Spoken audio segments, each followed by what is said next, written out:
Hey everyone, and welcome to episode 1 of It's All in the Movies. My name is Dustin, and each episode I'll be joined by a guest to bring you off-the-cuff, spoiler-free reviews of the newest releases in theaters. This week I'm joined by Alicia, who's brave enough to endure the first episode with me, and we'll be reviewing the newest entry into Marvel's Iron Man franchise, Iron Man 3. So before we kind of dive into Iron Man 3, I want to know what your kind of experience is with the Iron Man movies. Have you seen the other ones? And just more generally, superhero movies. Okay. Well, I have seen the other 2 Iron Man movies. I feel like I enjoyed them when I left, but do I remember anything that happened in them? Not really. So you can take that for what it is.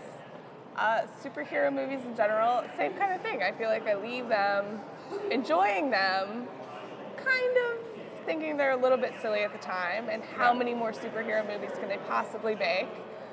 But at the end, I feel like I always enjoy them. Yeah. And so I, as well, also saw 1 and 2, and I enjoyed 1 very much. I enjoyed 2 as well. I actually think I enjoyed it more than most other people. But at the same time, I couldn't even remember what 2 was about earlier today. I had to look it up. But so basically, this is the brief synopsis of what this one is about. When Tony Stark's world is torn apart by a formidable terrorist known as the Mandarin, he starts an odyssey of rebuilding and retribution. So, what did you think of Iron Man 3? I liked it. I thought the beginning was a little segmented and kind of dragged on a little bit. And I sort of was waiting for something to pick up. But at the end, I feel like I walked away enjoying my experience.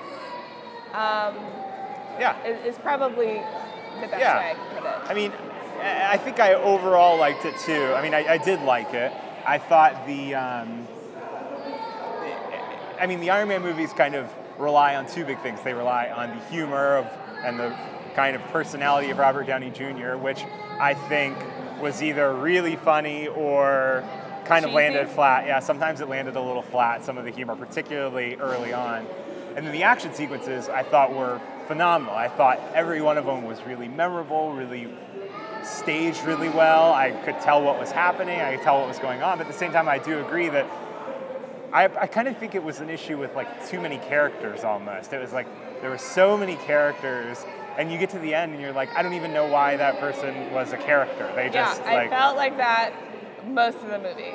And that's why I feel like the beginning was really slow, is that they were introducing 50 million characters that didn't really play a big important role. Yeah, there were just kind of, we spent 5 minutes on characters that don't come up until the final seconds of the movie, and they add nothing to the movie at all. So I thought that was a little crazy. And I also was a little thrown off. I know you were making reference to it in the movie that this was a Christmas movie. Yeah, it was a Christmas movie. It was all about Christmas. It was not meant to be released in Christmas. I mean, this has been on the been on the calendars for a really long time.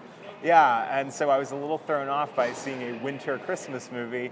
I know Thor's coming out in November, so probably would have made more sense for this to come out in November. But the other only weird thing was that you see Iron Man 1, you see Iron Man 2, you think this is the next logical step from that, but I had kind of forgotten the Avengers happened since then. Yeah, I forgot that too until I poked you in the movie and said I don't get it, and you had to explain it to me. So in all honesty, there really isn't much pulled from those 2 movies. So much of the references and so much of what's pulled from is the Avengers, and so you really kind of need to see the Avengers to Which really again be able I've seen and don't remember a lot of. Yeah. So it was that caught me. It's it's not a problem with the movie. It just caught me off guard. I don't know why I didn't think of it, but at the same time, once I thought of it, then I kept thinking, Tony Stark's in a lot of trouble. If just one Avenger showed up, this would make things a lot easier for him. Where are the Avengers? I mean, maybe this was explained and I missed it, but I just didn't quite. There were definitely some Avengers references. References, but they're nowhere to be found, and Tony's in trouble for two hours and some change. But I guess that is what it is. But so, I think that's a good. I think we. Busy. Yeah, she was busy.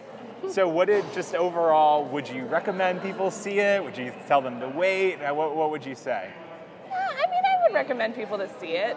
I mean, it was enjoyable. It was a good popcorn movie. It was good. Yeah. It wasn't offensive. It wasn't, people I agree. could come and have a good time and watch a lot of suiting up and flying around and blowing up. And I agree. I think it's a good popcorn movie. I think it's not going to be a very memorable entry in the Marvel universe, but it's fine. It's good. It's good. If you like superhero movies, definitely see it. If you don't like superhero movies, see if there's nothing else, and or wait and see it on video. That works too. But yeah, so I think that about wraps it up for episode 1. Thank you so much, Alicia, for being brave and doing this first episode, and thank you for watching. If you have any questions or comments or suggestions, please feel free to send me an email at it'sallinthemovies@gmail.com. And that's it for us. Thanks so much. We'll see you next time. Bye.